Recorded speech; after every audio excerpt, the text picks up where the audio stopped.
Hello, and a very warm welcome to the latest episode of the Total Saints podcast. This is our weekly get-together where we discuss all things relating to Southampton Football Club.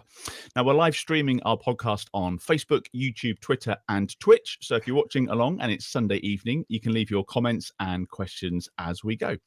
As always, first up, a massive thank you to our TSP patrons who make all of this possible. You can visit patreon.com/Total Saints podcast to find out more about getting involved.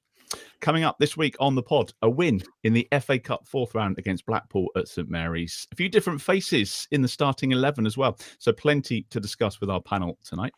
There are two huge games this week. It's Newcastle first in the League Cup semi-final second leg. We'll look back at the home tie and preview the difficult away trip.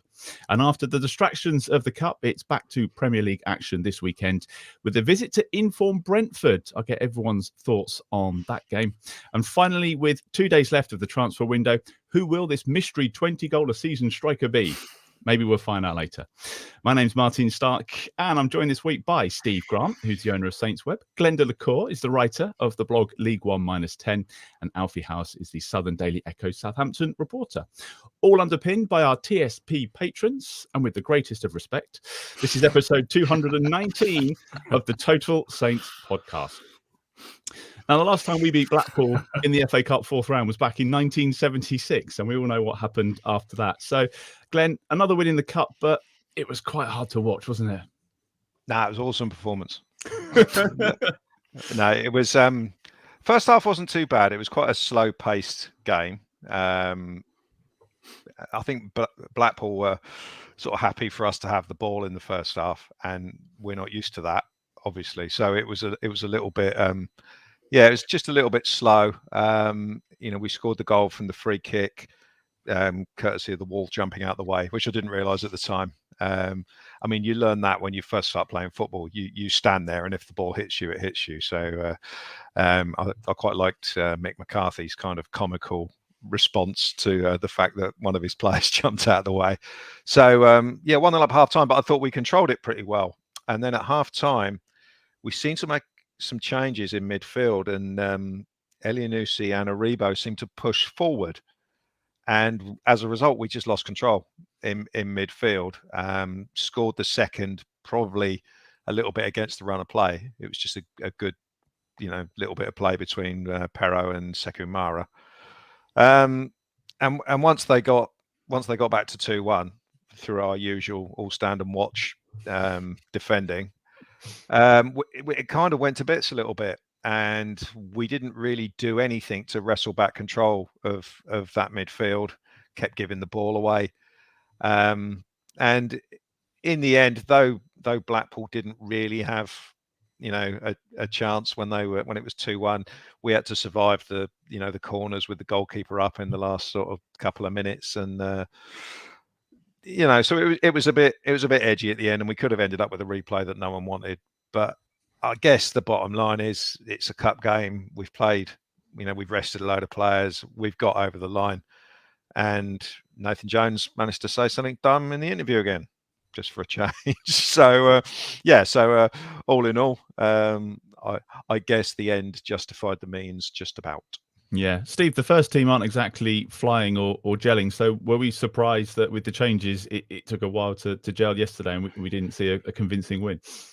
Not hugely. I think that was kind of pretty much what we expected. That a load of guys who have been kind of sat picking splinters for the vast majority of the last couple of months have then been thrown into action, and they're not quite up to speed. But I thought we were all right in patches. We moved the ball and into play quite nicely. I thought Aribo was a lot better playing from deep, which I don't think I was quite expecting to see. Yeah. Either him being deep or looking better playing back there. But yeah, it was same old in that we get up and sort of in and around the penalty area, and we don't really know what don't really quite have the confidence, or it's either a lack of confidence or basically everybody having a huge dereliction of duty, in that nobody wants to kind of put their hand up and say, right, I'll do this. And so you end up passing it off to someone else and overplaying it, and eventually a defender sticks a toe in and the ball goes away. And it's immensely frustrating. But fortunately, set pieces are a thing, and therefore you're allowed to score without a defender putting in a tackle. And of course, I mean, as Glenn said, the wall moving out of the way was quite handy, as was the keeper taking a step in the wrong direction. Which, I mean, we see that a hell of a lot. It's mental. Like the wall's literally there to kind of block off the side that you're taking that step towards. So yeah, I mean, while the wall's done him no favours, I don't think the keeper covered himself in any glory either. Second half, yeah, we got disjointed. And it was frustrating. Blackpool had that little sort of spell of 5 or 10 minutes where obviously had that great chance where they went clean through, and the guys tried to be really cocky and lob it over the keeper.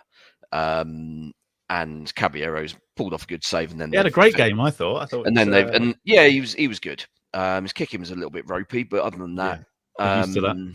Yeah, I mean it's not something we're not used to with various keepers down the years. I remember the volley of abuse that Paul Jones used to get every time he shanked a goal kick into the East Stand at the Dell. So yeah, that's nothing new.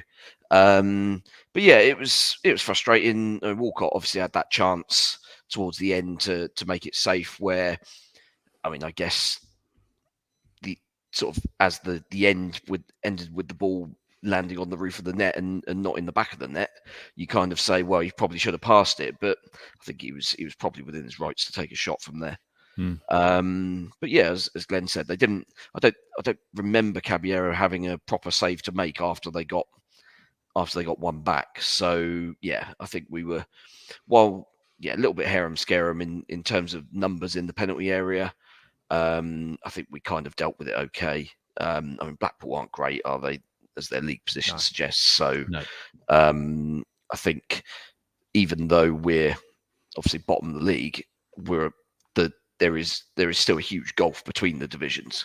So you would expect us to be able to kind of keep them at arm's length, which I think, to be honest, we mostly did. It's strange because normally it's late in the second half that the Premier League side tends to start to show their dominance and show their fitness. And Alfie, that didn't seem to happen for us. It was the opposite. But I guess, we just needed to win. We're in the draw for the next round. We did that. Should we be picking over it too much, or should we just be celebrating the fact we've got a win and we're into the next round? Well, the beauty is that there's another massive game in 48 hours, so you can move on pretty quickly. But I think you mentioned, the loss of control in the last sort of 25 minutes, 20 minutes of the game was probably a symptom of the fact that there were 8 changes, and Nathan Jones did want to use his squad, and he was able to. So I think at that point it was just a case of get the players off who you need for Tuesday. Just keep them on the bench or in James Ward-Prowse, not even in the squad, and try and get through the game and get a win. So I was pretty happy with that ultimately. The second half was a tough watch. I was a little bit nervous, but it was a good experience for them, and I thought that was absolutely fine. We saw a few guys back. Bella-Kotchap, I think he might struggle to find his way back into the first team, to be fair. Looks a little bit, not lightweight because it's harsh, but he looks like he feels every tackle quite a lot at the moment. I think he wasn't quite ready, and I think even Jones admitted that it was a little bit of a rush to bring him back, but he just had to rest Sally and the other guys that he could, obviously with Bednarek and all those guys cup tied. So I think at the end of the day, you take the win into the 5th round of the tournament, and Nathan Jones's 50% win ratio lives on. Yeah, absolutely. Glenn, one player in particular sending out a message that he should definitely be in the side, and that was probably Roman Perot. I thought had a really good game. A few others sending out some messages, perhaps as to why they're not in the team, or maybe why they should be sent back to Arsenal. That's a bit of a leading question there. I have to say,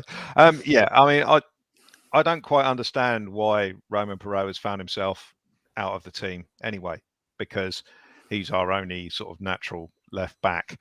And we're going to get onto this with the Newcastle game, which we're going to talk about. But I mean, just briefly here, we got absolutely hammered down that side against Newcastle.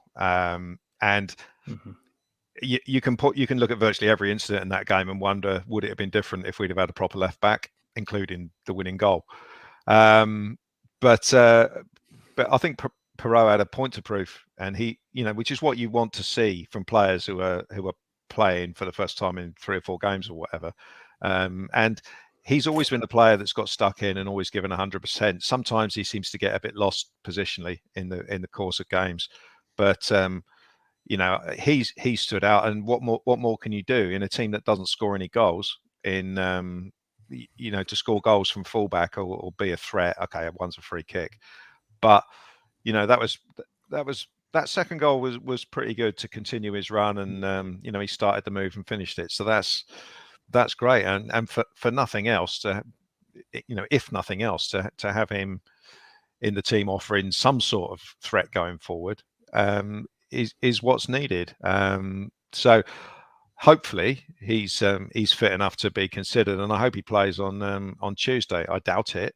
I doubt that he will, because I think we'll still go with this hybrid defence thing. But I would certainly be happier with him in the side. And as you say, Maitland-Niles is a strange player. He is so strange. He does some good things, and then he mixes it up with like he's not really there.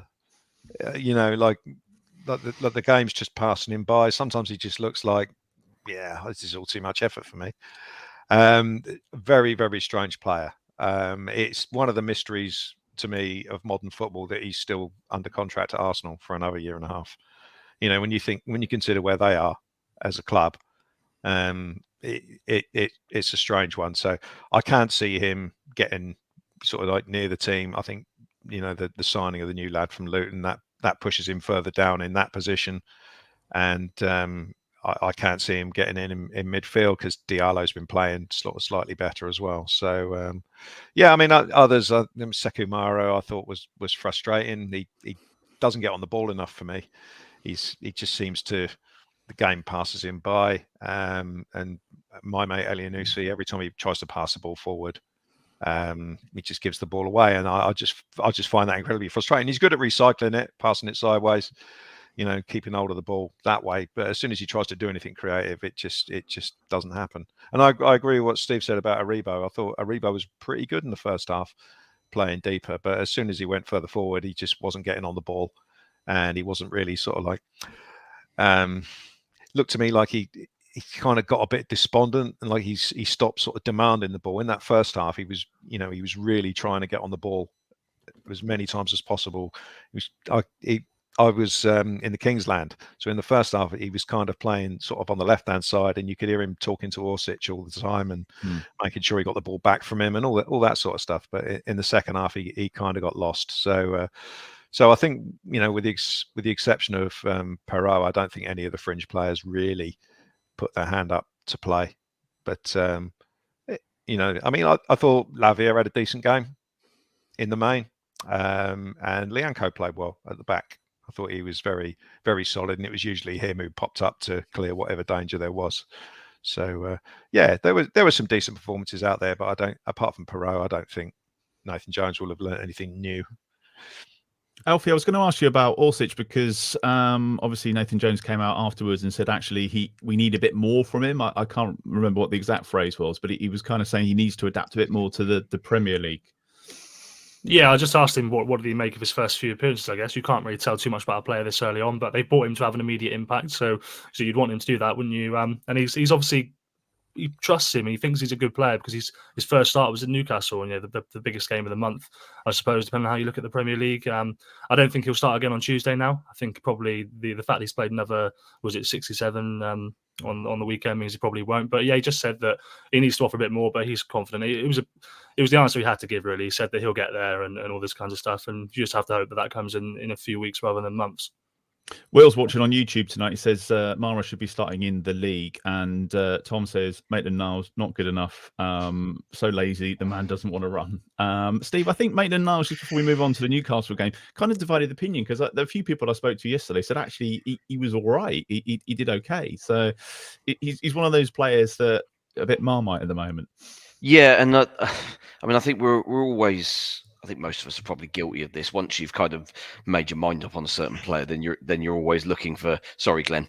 Then you're always kind of if you've decided they're rubbish, then you're always looking for the downside. He's playing the Redmond role. If you like them, then you're always going to look sort of accentuate the positives. But the problem is does he even know what his best position is? And the problem is that he's kind of now sort of painted himself as this sort of Swiss Army knife, jack of all trades. I'll slot in wherever you need me, gaffer, type thing. And actually, I mean, he's not particularly positionally sound, I don't think, for a fullback. And I mean, you've seen at times. His passing frustrates the hell out of me, because you can see that he can clearly spot a pass. He just then plays it 10 yards to the left far too often, and it's infuriating, because you can see he's clearly got a very good football brain, and his reading in the game's quite good. But yeah, just the kind of him reading the game and then telling his body how to kind of respond and do stuff doesn't quite seem to be in sync. And I suspect that's probably just a product of being sort of shunted around different positions at different clubs all the time. Yeah, can't be particularly helpful. But it was a win, and we're in the draw. And the good news is, Glenn, you don't need to go back on the Blackpool podcast before the replay. So lots of positives from the weekend, which is good. Let's get into the League Cup then. Despite that convincing win over Man City, we were still underdogs going into the semi-final against Newcastle. It ended with the 1-0 defeat. We're still in the tie going into Tuesday's second leg. Glenn, we put up a good fight, but it seemed to be, for me, the same old problems coming back to haunt us. Well, yeah, I mean, the first half, it was unbelievable that we weren't behind. You know, we got away with Glen putting the ball in the net, and it hit his arm, apparently. It's one of those ones you watch on the replay and you think, did it really? You know, you're obviously glad it missed. There's one angle that did show it. Right. The angle from behind the chapel end, I think you could see it reasonably clearly. Yeah. But TV didn't show it very often. They only showed that replay once. Yeah. Well, I get it. That was up our end, and the referee sort of gave it. You know, he seemed very certain. So I kind of switched off at that point. I thought, well, that's, you know, there must have been something, either a foul or a handball. So we got away with that. We got away with other stuff in the first half, where, as I highlighted earlier, the defence on the left hand side was all over the place. Either Salisu or Orsic over there, and Almiron had a field day. So the first half, Chileta got booked because he got pulled out of the middle to try and cover the left-hand side, and he absolutely mullered him. I mean, it was a yellow and a half, that one. It looked bad, and you know, on another day, I wouldn't have been surprised if that had been a red card on his own, because he took him out of full pelt, nowhere near the ball. And of course, Newcastle, they got some real rats in their team who are all around the referee, Straight around the ref, like Villa. Yeah, and it's always the players who are not very good, like Sean Longstaff, you know, compared to the other players they've got. It's almost like they say, well, you can't play football very well, so we'll make you the one who gets around the referee. It's one thing that Eddie Howe's taken from his time at Bournemouth is how to do all the dark arts and stuff and get away with it all the time. It's infuriating. So we got away with Willock had a couple over the bar, didn't he? And that Joelinton, Joelinton had that joke of a miss in the second half, where he just side foot it over an empty goal, and then but we're at 0-0, and we have the glorious chance. I mean, that was pass of the season from Alcaraz to put. It's just one of those time stands still, and you see it's Adams. You know he's going to miss. He knows he's going to miss, and he missed. And and with someone who was decent in that scenario, we're 1-0 up and the whole game changes. But 5 minutes later, we have another mess on the left hand side, where it's Edozie over there now, and he gets caught out, and that's where the goal came from, because Chileta again got pulled out of the middle, got absolutely skinned, and then that's where the goal happened. What do we have then? Oh, the red card, of course, where he had to do something. No complaints about that. That's a good foul. That good foul, good yellow. Doing that kept us in it, because if we lose 2-0, we're dead, completely dead. It's not even worth going up there. but to only get beat 1-0 and to sort of close it out and still only be 1-0 down means that we've got a chance, but we obviously got to go out there and score twice. Because there's no way we're going 120 minutes without letting a goal in. So, we've got to go out there with some sort of game plan to put them under some sort of pressure. But it could have been worse, but it obviously could have been better. And we're still in the game, which I think is certainly when the red card, or when we go 1-0 down, to still be in the game, I think is is all you can really ask for. Is that what you made of the game, Steve? Are we lucky just to be the one goal down heading into Tuesday? Well, I mean, both sides missed a hatful of presentable chances. They weren't great, were they? No, I mean, given Newcastle's really tight defence, for us to have created that many clear chances, kind of must be doing something right, I suppose. It's just frustrating that the ball's not falling for us. Pope made a really good save from that Adams sort of hook shot on the turn. I don't think Adams could have done an awful lot more with that, really. The one where he's clean through, I do wonder whether that we had that virus with the pitch at the start of the season. Yes, causing all kinds of problems with it just looking an absolute state. I do wonder whether that's still an issue, because you look like I don't know if it's noticeable in the ground, but certainly on TV it looks really bare and looks really dry, and you can always see so many of our passes seem. I don't know whether that's because we're just rubbish at passing, or whether the passes are they're just looking under hit because the pitch is having an impact. His first touch wasn't great, though, to be fair. No, it wasn't. But then part of the problem seemed to be that he kind of got ahead of the ball, and as a result, he's kind of having to contort himself a little bit to hit the shot early. Whereas ideally, he'd probably had enough time for another touch. Yeah. If the ball was actually in front of him properly. So I wonder whether the pitch is kind of holding it up a little bit, and there's kind of a slight sort of excuse to be made for players in that situation. But is it every other team's pitch as well? We'll add it to the list at the moment. We'll add it to the list. Alfie, another 1-0. It's fine margins again, but it's these fine margins that always seem to be going against us. Yeah, it is, and we've said that a number of times this season. But I felt the only thing that I thought was really quite strange about the performance that was expected of them was, as Glen's alluded to, the whole left-hand side of the pitch. I just thought that was a little bit weird. You could see that it wasn't working, and I probably would have changed that. And I think if that had been changed, you don't know what the difference would be. I mean, everyone said that Salisu played really well at left back, and I think he played really well for what I would expect of him. But I think Almiron must have rinsed him every single time he got the ball. Every single time he got the ball. And it was just handy that Almiron had absolutely no end product. Yeah, well, he put the ball across for Jolinton to miss an open goal, and then someone did the same thing and then put the ball across for a goal. So I think that was a bit of a warning sign. But other than that, they did well. It was pretty decent to hold on. I think Nathan Jones came out and said yesterday after the game, completely unprompted, by the way, nobody even mentioned anything to do with it. I think he said the fans wanted me to go for a goal and get it to 1-1 with 10 versus 11, but I had to put my pride aside and keep us in the tie. I don't know why he said it, but he is right. Why do either Steve or Glenn, do any of you get this? I mean, this annoyed me as well yesterday. It's like how do you always have to turn it around and have a look again? Maybe we just wanted to see a goal. It could just be as simple as that. But I think he is right. Like Glenn's alluded to it as well. If you go up to Newcastle 2-0 down, there's absolutely no point. There's no point. You've wasted everybody's time. Anybody who spent 250 quid on a train ticket is furious. To got there with one goal, you keep it at 1-0 somehow by a miracle, 120 minutes. You bring Willie Caballero on and you're guaranteed a penalty shootout win. So that's how we're going to do it. And ultimately, let's also sort of cover the disallowed equaliser, where Armstrong's just really unlucky there. It's by the law it's a handball and it's got to be given and no problem, because it's more or less similar to what Joe Linton did in the first half. But he's just really unlucky because he's kind of falling over and the ball's just hit him. Yeah. And actually, if the ball comes off his arm and the defender puts it in, actually that goal gets given because it's not deliberate and he's not the one that scored the goal. Yeah. So yeah, again, it's like literally inches from that goal being awarded.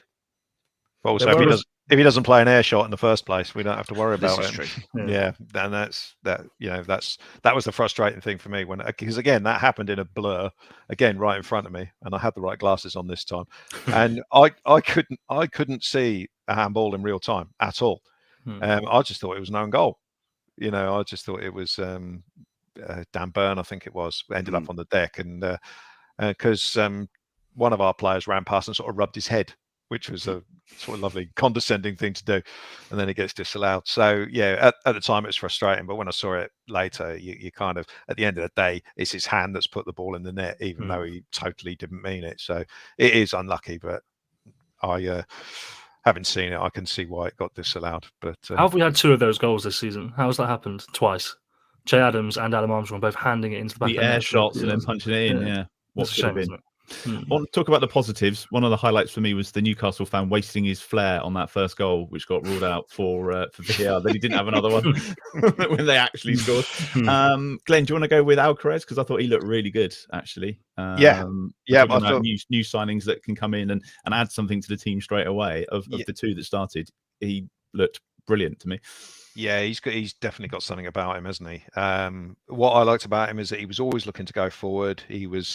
He seemed to, as is Nathan Jones's want, he seems to sort of like tactically change things all the time. So he started off as a number 6 next to Diallo, and then he sort of like came forward into the number 8 role. He looks comfortable anywhere that he played in that game. Always looking to pass the ball forward, and if you make runs, he will find you. It seems to be that's his game. He was happy to get stuck in. He got a rather silly booking for pulling back Bruno, which kind of stopped him defending quite how he was in the first half. But no, I thought he was excellent, and he's another one that's got a bit of devil about him, like all Argentinian players seem to have. He's he's going to get stuck in, and he's going to get in the face of opponents. So I can see why he's going to be someone that Jones is going to pick in the league as well. And if he can carry on having that sort of performance, then he's going to be a very important player going forward, and he will certainly give us something a bit more in midfield, and then it'll take some of the load off of James Ward-Prowse. So overall, I thought he had an excellent game. He played the whole game, didn't he? Didn't he play the whole 90? Yes. So straight off the plane, really, there's not an issue with fitness there, and he's going to have a big game on Tuesday. He's obviously going to play. He didn't play against Blackpool, so looking forward to seeing him play again. We might need another one in as well. Steve, just on Diallo, I thought he had a good game. Seemed to be everywhere. Defensively, pretty decent. Just maybe that final ball was lacking at times. The midfield looked pretty good on Tuesday night. Yeah, we were decent through the middle. I mean, partly because I think Newcastle seemed to kind of decide that they were just going to go down the flanks, come what may. So we kind of had the run of things in the centre of the park. But I mean, Sean Longstaff is clearly their massively obvious sort of big pointing neon sign. This is your weak link. This is your weak link here. I mean, given all the players that they've got in all their other positions, I find it absolutely incredible that he's getting games in this team. And yeah, we tore him to shreds, didn't we? For the vast majority of that, Diallo was good, and it was I think a lot of us kind of felt that back end of last season he kind of showed that he wasn't the guy to play the holding role. But actually, in certain circumstances, especially where you've got someone who's as good on the ball as Alcaraz very clearly is, when you've got someone like him in front of you, then actually someone like Diallo, who's really good at reading the game, he's good at those little sort of toe-in interceptions, and then just offload it immediately, usually to the side. But he can play those little passes through tiny little spaces. It's kind of the longer range stuff where he struggles, I think. But yeah, I thought he was very good there, and if he can keep that level of performance up, then us actually having some competition for places in the centre midfield is going to be a very strange feeling, isn't it? We've come a long way, yeah. It's a little bit of hyperbole, but I think Nathan Jones actually spoke about Diallo on Friday when we spoke to him before the game. Sorry to cut you off, Martin, but he said that if you combined Ibrahim Diallo's off the ball work with Romeo Lavia's on the ball work, he'd have one of the best midfielders in the world. So maybe we need to start some sort of lab. Inaccurate.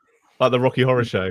The only other thing that still makes me really, really nervous is these split centre backs and playing out from the goalkeeper. There was, because we were in the Northern for this one, and there was a couple of times where he just knocked it to Lianco, then Lianco plays it into midfield, and that's where it all goes wrong. That just makes me really nervous. I don't know if they were doing it at all yesterday, but I can see us getting caught out on that sooner rather than later. That just was a thing that really massively worried me.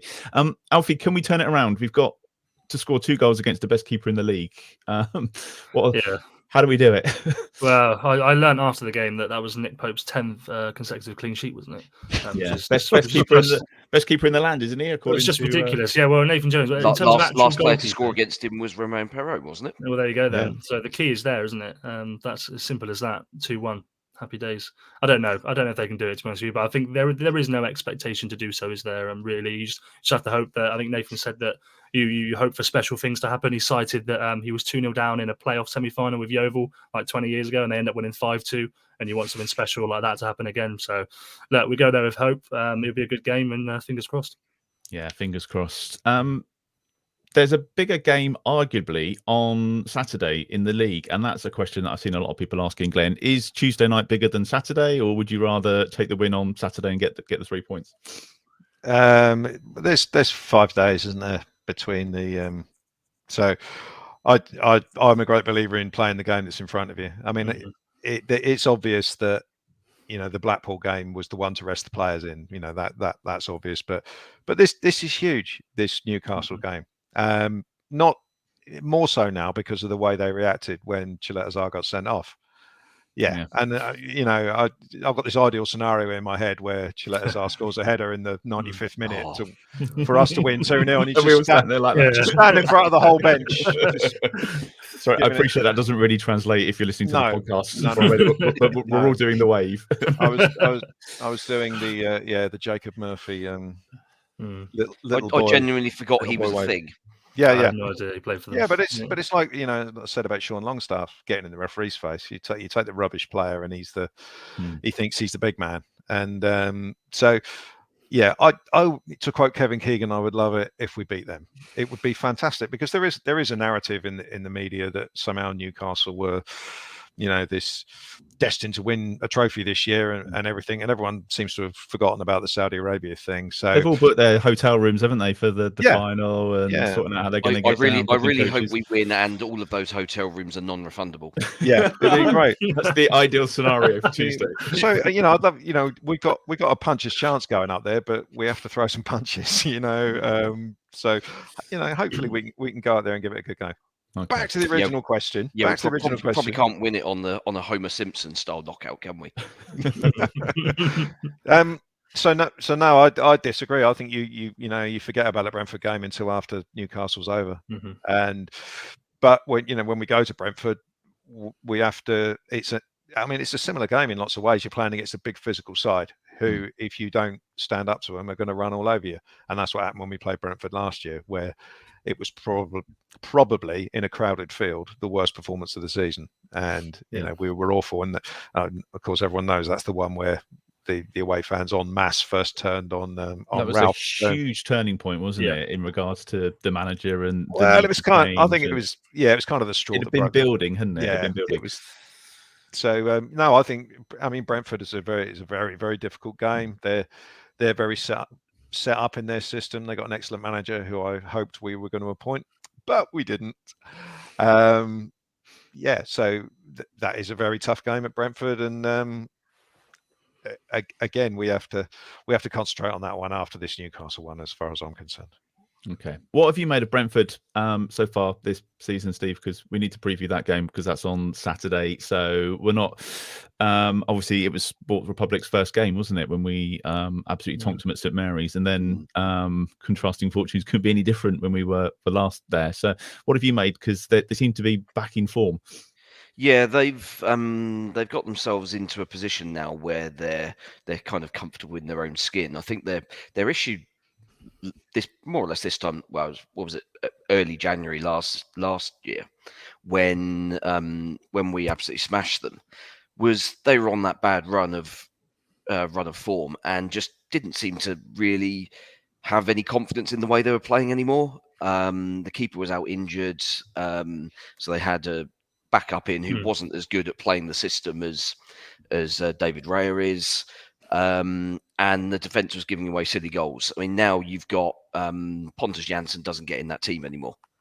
So they've obviously improved in personnel. The midfielders got stronger. I mean, more or less immediately after we beat them, they went and signed Christian Eriksen for the rest of the season, and that was essentially the signing that kept them up, because all of a sudden the game was being played through him, and the experience and the quality that he brings just encouraged the rest of the players to bring it up a level. Obviously, they weren't able to keep hold of him, but they've made signings to plug that gap now. I mean, it'd be interesting to see what happens off the field in terms of Ivan Toney's betting situation, because there's a possibility that could be a sizable ban.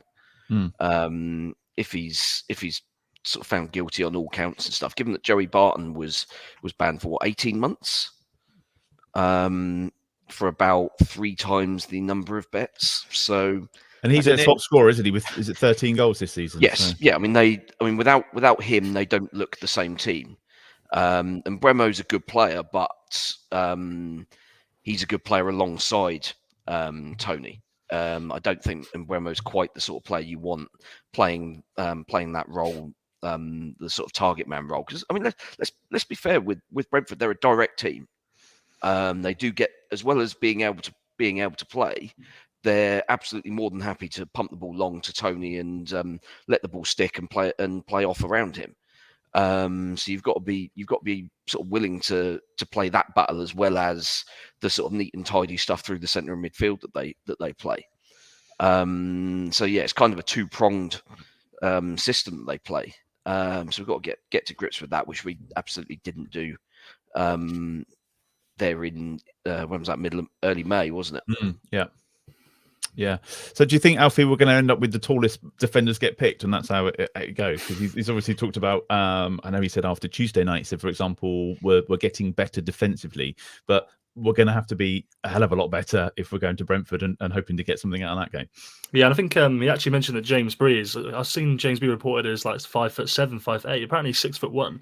That's what James told us on Friday. So he's just signed another one of those that he can add to the land of giants, as he calls it. But Brentford are actually very good defensively as well. This side of the break, they've been very good. I think they've played the last 5 games. They've conceded twice, and they played Liverpool and West Ham twice in that time. Yeah. They're in good form. When is Ivan Toney actually getting banned? I took him out my fantasy team, and that's really, really gone poorly for me. But I think, like you say, last season was so poignant. I know it was all a build-up, but that when the fans turned on Ralph Hasenhuttl and he came in, and he never really looked at us the same way again. He bit to our answers and stuff. So that was an interesting game back in May. But yeah, interesting what happens. I'm the same as Glen. I haven't thought about Brentford at all. I've got to be honest. I thought only about Newcastle in the last couple of days. And not that I'm preparing for the game to get out there with my boots on or anything, but just I can't even think about next Saturday. Of course, there's so much to happen. We've got the game on Tuesday night, and of course the transfer window closing. So we can talk about who might start up front or who might start in midfield. There might be somebody coming in that we're not aware of. Hopefully, he says, looking skies. I'm going to ask you all for a score prediction in just a moment. If you're watching live on Sunday night, you can stick your score predictions in the comments as well for the Brentford game, which is on Saturday. Steve, do you want to go first with a prediction? I mean, I think, depending on how Tuesday goes, I think emotionally there's going to be a bit of a sort of bounce. There's a lot of ifs and buts, isn't there? Yeah, so I suspect Saturday's probably a little bit of a free hit, and they'll probably edge it. So I suspect 2-1 defeat. 2-1 loss. Glenn, I'll come to you next. Brentford we're talking about. I think Brentford always remind me of Brighton in one way, in that you seem to be able to take a player out of their team and they've got someone else to slot in and they do the same job. So if Toney's playing or if he's not, he was missing a game a couple of weeks ago, injured, and they brought in Visser, who did a very similar job. Another sort of big lad up front who's quite quick. So I think we're going to struggle, to be honest. And I'll go for a 2-0 defeat in that Brentford game. See, they've broken me. I can't be positive anymore. I am going to go with a 1-0 defeat because I can't see us keeping the clean sheet. And Alfie? I'm playing the percentages. I've gone 1-1 in both the last 2 games. They've lost 1-0, so I'm going to go 1-1 again. Right, thank you for the predictions as well. hopefully we'll have some new faces in by Saturday. Want to spend the last couple of minutes that we got together just chatting through some of the transfers that have happened, some of the rumours. I've already seen people mentioning in the comments names of players we've been linked with. Let's start with James Bree, Alfie. I know you mentioned him coming in from Luton. Good price. I assume that the wages are fairly reasonable. Experienced player, knows the manager. Seems, on the face of it, not the most glamorous of signings, but perhaps a no-brainer. Yeah, we'll be able to assess this one come May, though, won't we? Really, like in August when we, well, personally, I was saying about what a great window it was, and then it emerges that in fact, it wasn't a great window. They've sorted out the defence, if it works, very well, haven't they? They very cheaply, very smartly. They brought Jan Bednarek back, and Nathan's pretty happy with that. And they've got James Bree, somebody he knows very well, somebody who's tall, physical, has good set piece qualities as well. Apparently, not that they'll ever get to take one. I can't imagine Joseph Pa's rested again this season. So if they've done it, if it goes well, they've done it very cheap. They've done it smartly, and fair enough. Wise or not, we'll see. The counter argument, I guess, to that, Glenn, is that it is disrupting the pathway to the first team for some of the youth players, and there's been a lot of noise about that this week, and some players maybe not signing contracts or talking about getting away to get game time. That's not what we were always famous for. This pathway suddenly isn't so clear. No, it's not. I can't help but think with the James Bree signing that this means Kyle Walker-Peters is off in the summer. I kind of think they've got in there to secure James Bree for not very much money, because I mean it's not really to cover Tino short term, because we got Maitland-Niles for the rest of the season that covers that. So it on one hand it does seem like we've got one too many players there, especially with Lewis Payne being sort of like highly thought of. So I can't see what's Walker-Peters' contract situation. Is it one more year after this one? It was a pretty long deal, wasn't it? These signed, yeah. But I'd have thought another year at least after this one, perhaps. Yeah, because I think that we were making noises about extending his contract, but I think Jacob reported that there was a few players sort of waiting to see where we ended up next season. So I think, yeah, absolutely. So it's I think it may have one eye on next season, and there being one less right back. So maybe it's not going to adversely affect Lewis Payne's chances coming through. But the story you're talking about is obviously the Jimmy J Morgan one, with him not signing a professional contract. And yeah, I mean, there's two ways of looking at it, isn't there? On the one hand, you think, well, we've developed you for all these years, you at least owe us to sign one contract. But on the other hand, if you're a striker on the top of your game playing in the B team, and you're looking at what's going on in the first team, you're beginning to think, why am I not getting a look in here? So I can see that one from both sides. But hopefully it works out, and he does get a chance if, as seems likely, we struggle to get in someone who can stick the ball in the net. That seems like that's going to be the big problem, Steve. I know we need to get someone in that's better than on paper. Finding someone that can score more goals than Che Adams and Adam Armstrong shouldn't be difficult, but it seems like they're leaving it to the last minute. Yeah, I mean, it's one of those where strikers are, especially in January, are always worth their weight in gold, aren't they? And it's especially with our position in the food chain, you're essentially having to wait to see what the bigger clubs are doing with their squads, who's available, who they want to keep hold of just in case of a sort of injury crisis and things like that, and see what kind of scraps we can feed off of. I mean, I see we've been being linked again with players from France, and which is all well and good, but there's usually an adjustment period, and especially if it's a young player, then you're thinking it's not only an adjustment to the pace of the game, it's kind of an adjustment just in general life, and that takes time. I don't think we could really pile the pressure on a 22-year-old lad who's maybe scored double figures in Ligue 1 this season and say, right, you're going to be the guy that's going to single-handedly keep us up. So I think you kind of almost hope that we're looking for someone sort of at the other end of their career as a stopgap, just to kind of plug a gap, and then hope that our scouting is on point for the summer, and that we can get a deal done without someone at Bournemouth throwing stupid money around. And I see that Nicholas Jackson deal fell through because he's got a dodgy hamstring. But that was kind of an illustration of a deal that we effectively had done. It is a serious, we joke about Bournemouth, and I have quite a bit this week, and in recent weeks, of course. But that is, it did feel like we have been doing all the legwork on some of these transfers, identifying them, and then they're coming in, and if they're outbidding us and offering more wages, then we're slipping even further down that food chain. But Bournemouth have always offered big wages since they came up. They had like Wilson, Ake, Begovic, players like that were all on six figures a week. Their wage bill was absolutely extraordinary for those 6 years. Big washing machine down there. Indeed, yeah. I mean,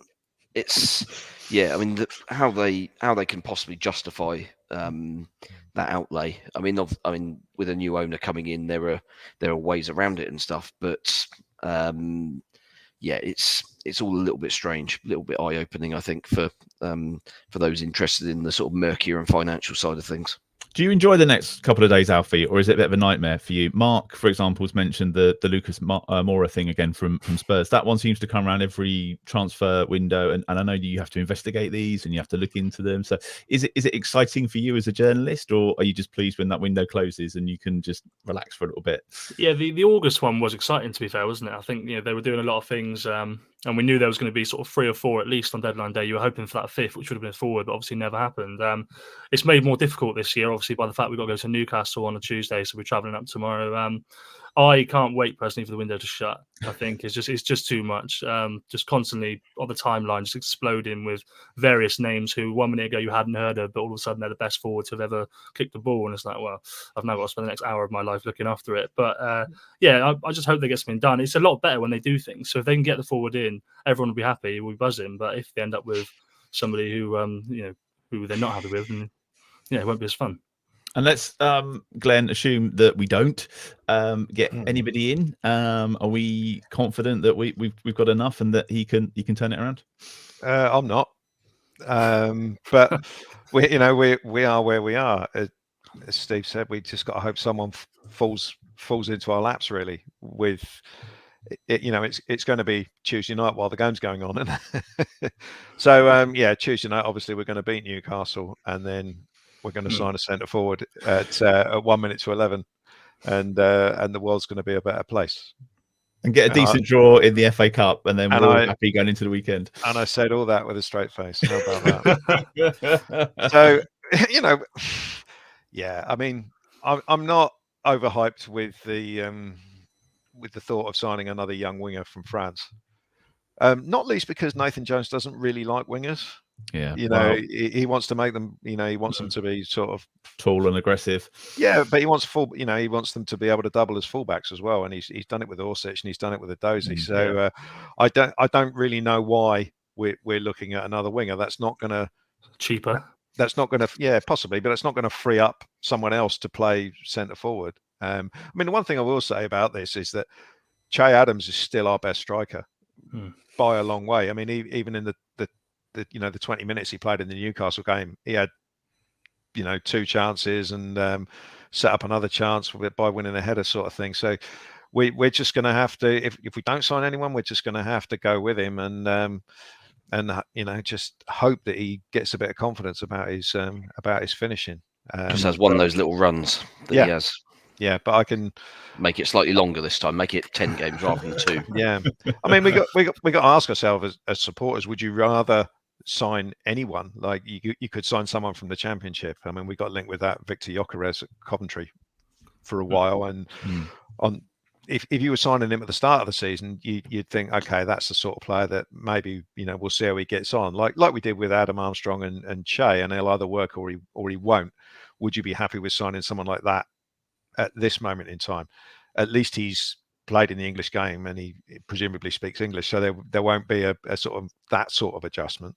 Or do we sign someone we've never heard of and potentially end up with another Guido Carrillo, where you think, oh, it's he's got some sort of track record abroad, but what's he going to be like coming into the English game? It is going to be a difficult one, and I don't really know what I'd be happy with. So I think, as far as this is concerned, I'm just going to and that's why we're not in charge of the recruitment, I guess, isn't it? smile and let it wash over me. Well, and I mean this the best way. I hope you have a really busy night on Tuesday, Alfie. I hope you're researching players and writing up about all the signings that are coming in.